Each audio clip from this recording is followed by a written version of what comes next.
Méditation du 14 novembre.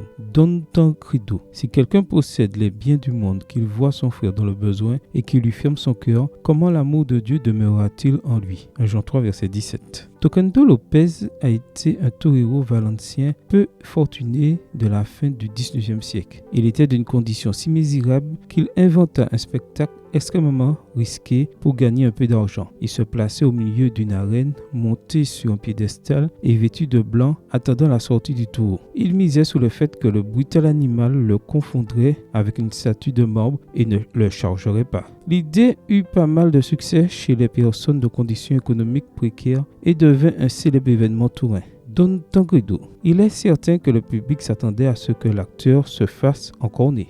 Deux idées me hantent concernant cette image. Deux idées que j'aimerais méditer avec toi, si tu le veux bien. D'abord, il y a des personnes qui, vivant dans des conditions extrêmes, sont capables par désespoir de risquer leur vie pour obtenir le minimum. Cette réalité est vécue par des millions d'êtres humains. Ensuite, l'expression espagnole « don tu credisme » se réfère à ceux qui restent immobiles face aux difficultés de la vie. De même que Don Tancredo reste statique face à un taureau féroce, il y a des individus qui ne réagissent pas alors qu'ils devraient le faire. Ils sont comme des statues de marbre, dures, froides et vulnérables. Les deux idées me font penser au texte de Jean et à la nature des chrétiens. Nous devons d'abord être conscients de la réalité qui nous entoure. Des millions de personnes souffrent, ont faim, vivent au bord du gouffre. Nous ne pouvons pas ignorer cette situation. Ce serait un péché que de le faire. Ensuite, il n'y a pas pour un chrétien l'option du don tant credisme. Un chrétien, un vrai, ne peut rester inerte face aux besoins de quelqu'un. S'il ferme son cœur à la solidarité qui vit